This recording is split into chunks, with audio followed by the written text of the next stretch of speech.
sinkubeshya biransaza bikreya image itazasiba amado nayanenge sinayivuga wenda ni nawo mwihariko cyana cyanjye nyitsimba kure sinarata umwana izi niga zishona umutima ushushanyije nakajwi kiwe kubugeni ndota wanyiyegereza andirimbira anansekera undi ukuntu yunsekera nkunda n'ukuntu ndirimbira saundi na kamelodi byuje urukundo na jalousie mon amour tu es ma jolie 100% tu es ma vie.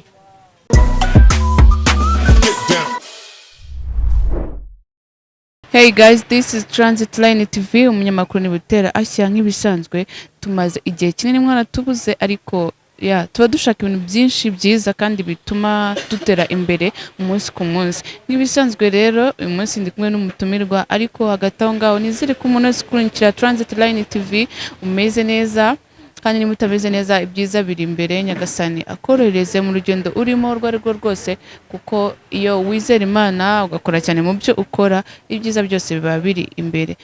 Kuri uyu munsi rero nago ndi njyenyine ariko ndabibutsa ko kudukorera subscribe kuri Transit Line TV ni ingenzi, comments zanyu ni ingenzi. Dushishikariza abantu bafite impano kutwandikira kuri Instagram page ya Transit Line TV. Ifite Instagram page yayo, iyo wanditse hari umuntu wishinzwe akagusubiza, then tugakomeza guteza imbere impano nyarwanda. Cyangwa se nanjye ukanyandikira kuri social media yanjye Butera_Asya ya _S, then tugakomeza guteza muzika imbere nyarwanda ndetse n'izindi impano zigiye zitandukanye. Kuri uyu munsi rero ndi kumwe n'umusore mwiza aratangira bibwira. Okay, murakoze. Amazina nitwa Busy, niryo zina nkoresha nk'ubuhanzi. Amazina yanjye ni Fred, niyo mazina yanjye bwite. Ubwo kukwibwira nk'umuhanzi ndakuririmbira. Okay. Havuta nkoresha amabara simakanye ko nagushaka nawe sinzi nibanga sinkubeshya biransaza bikreya image itazasiba amado nayanenge sinayivuga wenda ni nawo mwihariko cyana cyanjye nyitsimba kure sinarata umwana izi niga zishona umutima ushushanyije nakajwi kiwe kubugeni ndota wanyiyegereza andirimbira anansekera undi ukuntu yunsekera nkunda n'ukuntu ndirimbira saundi na kamelodi byuje urukundo na jalousie mon amour tu es ma jolie 100% tu es ma vie. Wow, this is amazing. Ntekereza ko mwese mwenjoyinze ino ndirimbo y'umuhanzi wacu. Comments zanyu ziba ari ingenzi. Nukuri mujye mukora subscribe ku channel y'abahanzi bacu tuzana kuri Transit Line TV. Mubatere se imbere, mubahe comments ese n'ikima mubona badakora neza, then bagihindure kugira ngo ubuzima bukomeze bugende, bakomeze baduhe ibihangano byinshi byiza. Tugikomeje aho ngaho n'iryaramenye ko ufite impano yo kuririmba. Impano urumva nakuriye muri korali ngewe mu rugo nyine n'abantu basenga, nakuriye muri korali ndumva rero namenye ko mfite impano ariko nyine ubwumva yari muri korali aho gwenda kuvuga ngo aho natangiye gukora nkajyanze nkabasha gukora indirimbo zanjye ni 2018 bwo natangiye kujya mu bintu by'umuziki bitangira ku ishuri nsubiramo indirimbo z'abandi, nyuma rero nibwo nsoje kwiga ariko natangiye gukora ibihangano byanjye. Gukora muzika mukuru ubu ngubu by'umwihariko mu gihugu cyacu ku muntu ukizamuka bimeze gute, imvune zimeze gute, ubasha guhangana nazo, ufite management? Management nayo ariko abantu bo dushobora gukorana tugakorana tugakora ikintu kizima tukagishyira hari, ariko management yo nayo ihari. Rero guhasoringa muziki nyine umuziki uragoye kuwukora ariko nawe ni nabyiza ko ugomba guhasoringa kugira icyo ugeraho. Rero nyine no guhangana nyine hano hanze hari abantu benshi bashoboye bafite impano bari gukora cyane, muri make twese nyine no guhangana.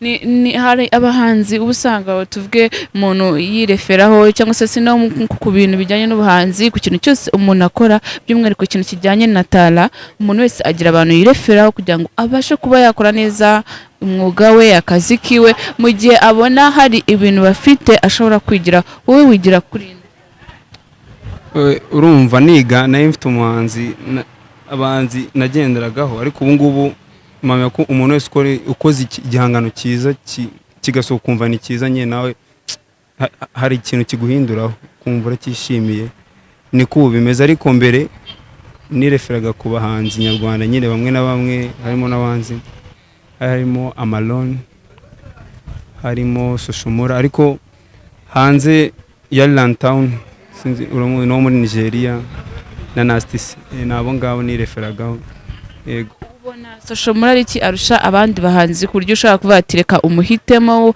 kurusha abandi abariwe uhitamo avuga ati nzajya nirefera kuri uyu muhanzi kugira ngo nyine ibyo nkora bikundwe nanjye kuko mbone ko hari ikintu ndimo gukora SOCIAL MULLA ikintu abanga arusha abandi bahanzi SOCIAL MULLA siniki abarusha wenda n'abandi kuko bo simbazi cyane ko SOCIAL MULLA rero namenye cyane kuko ariwe nakurikiye cyane ariko SOCIAL MULLA mbega ikintu yakigiyemo abakigiyemo nyine SOCIAL MULLA arakora arafasha nyine ubona ko ibintu arimo nyine abizi kuko ni wa muntu mushobora gukorana igihangano kikazagira aho mbega nyine wifuza kugera yego SOCIAL MULLA nikameze ni mu baririmba hip hop sindaba ubu ngubu se no like before hip hop nago ikunda hip hop ndayumva nyine ariko nago nyikora cyangwa nyikunde cyane ariko nyine ndayumva ariko abanzi nzi icyo gihe harimo ba ni Jay Polly yitabye Imana nyine yego undi hanze b'abaraperi nagomba kurura cyane nagomba kurakireka abo ndabazi ba Papa Cyangwe ba Sky2 ba nabo ngabo sibyo ko nabo nyine bakora tu cyane Papa Cyangwe arakora muri new generation niwe wowe muntu ubona uvuga ati uyu muntu afite future nziza uyu muntu dukoranye collabo nshaka kugera aho nshaka kugera cyangwa ndetse nawe rega wamwireferaho sibigoma ngo urebere ku ba legends kuko hari ikintu nkunda no kubona cyane mba mbona new generation ifite umuvuduko cyane ugereranyije n'aba legend none like uba wumva ari nk'ntande wagenderaho kugira ngo wenda ugendeye naho ushaka kugera kuri passion yawe future yawe JUNO kubera iki JUNO arakora bihagije nyine ni wa muntu kandi ikintu cyose akoze nyine kiba successful mbega buri kimwe nyine we ni wa muntu mu mezi 3 ushobora kuba afitemo indirimbo ebyiri kandi zose ziri trend mu gihugu rero numva umuvuduko afite nanjye ushobora kuwugenderaho bikunze kandi nkagera kure amaye na featuring twayikora okay wifuza ko gukorana na management cyangwa se gukora wenyine niki ubona gishaka guha umuntu experience by'umwihariko mu muziki wiwe akora kurusha ikindi gukora wenyine cyangwa se gukorana na management iyo ukoranye n'abandi birafasha nyine hari ibyo bigabanya kwikorana biragora cyane nyine kumenya ibintu byose ariko ifite abantu mufatanya hari ibyo ukora hakaba n'ibyo bakora kandi mwese mugahuriza hamwe mugakora ikintu cya danje rero numva ko ufite management ari ibintu bya danje cyane ko hari n'ushobora kwishobora akaba yabyikorana ariko nyine ufite management ni ibintu bya danje ntabwo ujya uterwa ubwoba uvuge ngo nk'ubu ngubu ukuntu management zirangizanya nabi ugasanga umuhanzi yari ari muri management havuyemo nabi atsebya management cyangwa se na management ubwayo imusebya cyangwa se sometimes ugasanga ama promise batanga ntabwo bajya bayasoza ugasanga nyine ukagira nk'izo mpungenge urumva na management ukuntu ziba zimeze biterwa n'ibyo mwasinyanye nyine mu masezerano mwagiranye cyane ko ubusanga hari n'abakorana badafitanye n'amasezerano bafashanya kandi ibintu bikagera kure rero nge numva nta mpungenge zirimo ahubwo ikibazo kiba kumwe muri mwe nyine niwe uzana ikibazo kugira ngo bya bibazo bivuke umwe niwe ugitera bitewe n'amasezerano mwari mufitanye ubundi iri muri management nyine ugomba kunyurwa nyine wabona bitagenda neza mukamwagira ukundi mubikosora ariko ntago ari ngombwa ko ibintu byose bigera hanze ngo biteza abantu cyane. Iyo igitekerezo cy'iyo ndirimbo waturirimbiye bwa mbere yavuye hehe cyavuye hehe kugira ngo nyine uririmbe iyo ndirimbo mbega wari uri mu yihe mood? Nari ndyamye. Wari uryamye maze biza gute? Urumva hari ukuntu ubundi abaririmbyi akenshi usanga afite recorder agendana akamelody kamuzamo, biba bigoye kuba wasanga nyadafite smartphone ku buryo nahageze ashobora melody muzamo akagira ka recording. Nge nayo ndi mu rugo bisanzwe nimugoroba ndi kumva indirimbo ndi kumva indirimbo bisanzwe umuriro buragiye ugiye rero ndicara kuko nyine kwa kundi ubo warinze ubuze ikintu ukora nanjye kujya ndimba akantu gato gato bimwe biti gishinwa sinzi namubizi muri studio abahanzi bo barabizi nyene biba muri studio ni namagambo batumvikana ko nyine afite melody ndayaririmba gutyo gake gake numva avuyemo akamelody ndakirikodinga ndakabika nka nimugora nyine bwenda gucya mu masaa 10 yenda sizo ukuntu akangutse numva ka kantu kangarutsemo mitano yandicara nyenda recordinga kuri phone bisanzwe njya muri studio njya kugakora kari muri studio. Noneho hari izindi ndirimbo ufite mbere ya iyi ngiyi waruturirimbi? Hari ziri hanze ndazifite. Hari niyo ufite video nziza yitwa gute turirimbireho? Yitwa Paka imaze ukwezi zose.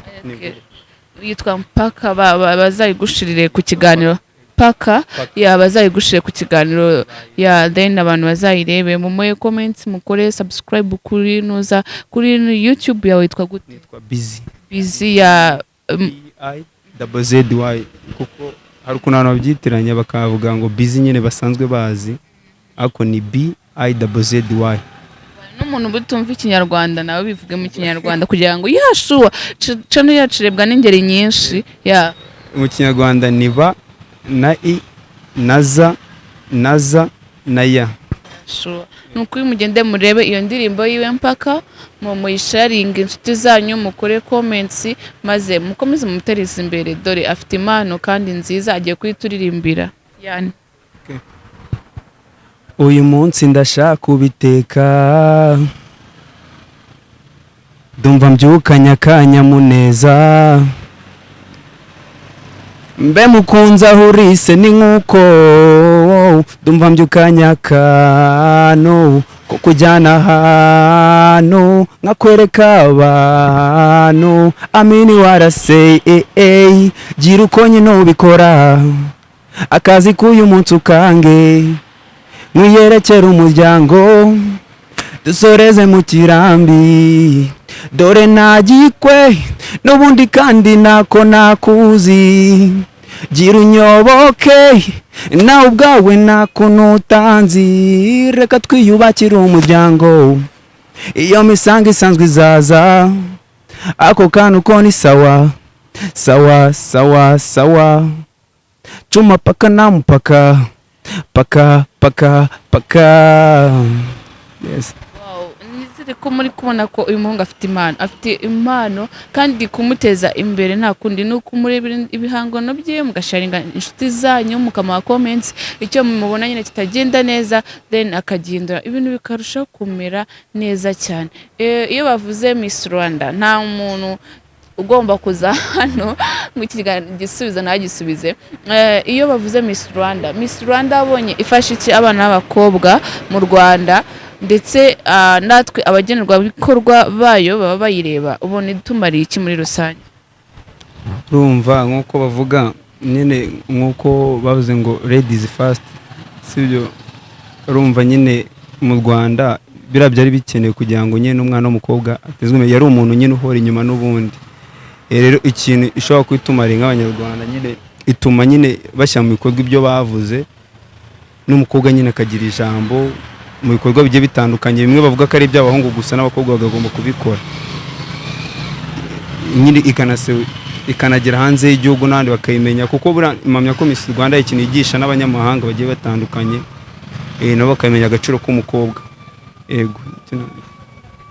Iyo umuntu avuze indangagaciro ziranga umuntu nyawe, umuntu ufite ubupfura, uba wumva ari nk'izihe wowe? Indangagaciro navuga ko indangagaciro ziranga umuntu mbega azita ikibazo kiragoye kuhita nzikubwira. Muhungura ubu nta ndangagaciro ufite ku buryo irefere kuzawe ufite, then ugereranye no muri rusange umuntu nyamuntu agomba kuba afite izo ndangagaciro. Izo ngiye kukubwira nyine nizo nshobora kuba ntekereza numva agomba kuba nyine ari umuntu uzi kubana yego, ugira ikinyabupfura,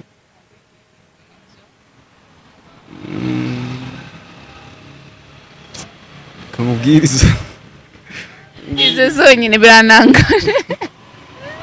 Guys, muzatwandikiye muri comments zanyu mutubwire umuntu nyamuntu agomba kuba afite izihe ndangagaciro, cyangwa se ubupfura se bwo ni iki? Indangagaciro zawe ni izihe ugenderaho? Ese iyo wicaye ugatekereza uba wumva umuntu nyamuntu agomba kugira izihe ndangagaciro? Wenda kuri side yanjye nanjye reka nivuge, mba numva umuntu nyamuntu agomba kurangwa n'ikintu cya mbere, ikintu impuhwe ni ikintu cyiza kigomba kuranga umuntu. Ndabeshye?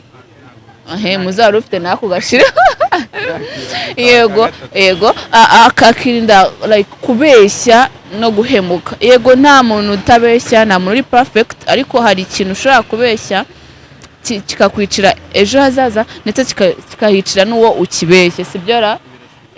Ntekereza ko ibyo bintu umuntu abifite numva ari byo by'ingenzi cyane, kugira impuhwe. Iyo ufite impuhwe ntiwakica, iyo ufite impuhwe ntiwagira ishyari ubona ryakicira umuntu cyangwa se ryamushyira mu bibazo.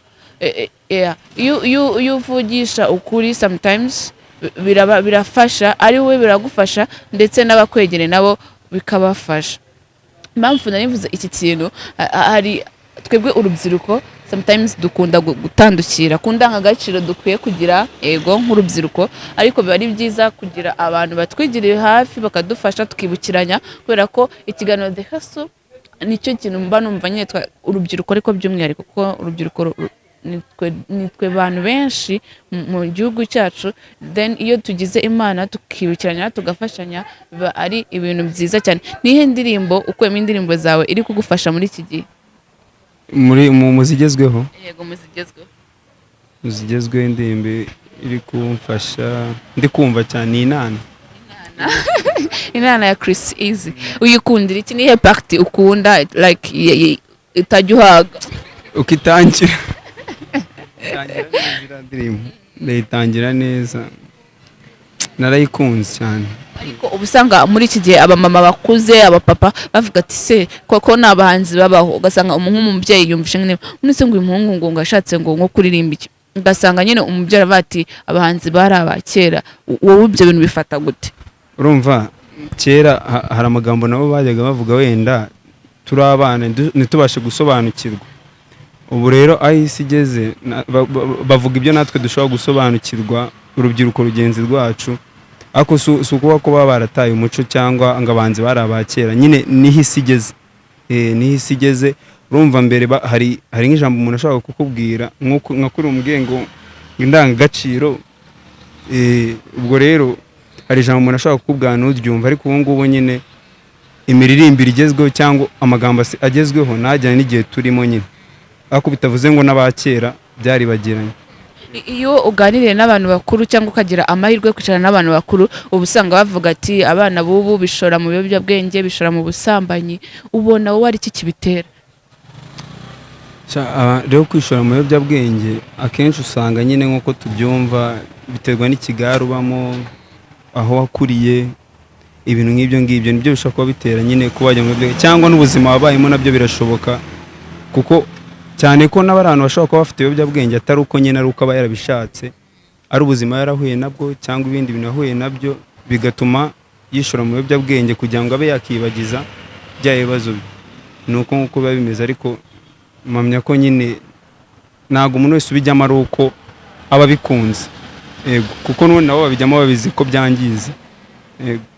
Nihe nama turi kugana ku musozo wagira nk'urubyiruko basanga nyine umuntu n'urubyiruko afite ejo hazaza ariko ibiyobyabwenge arabikunda, ibiyobyabwenge abishira imbere, uwo muntu nihe nama wamugira?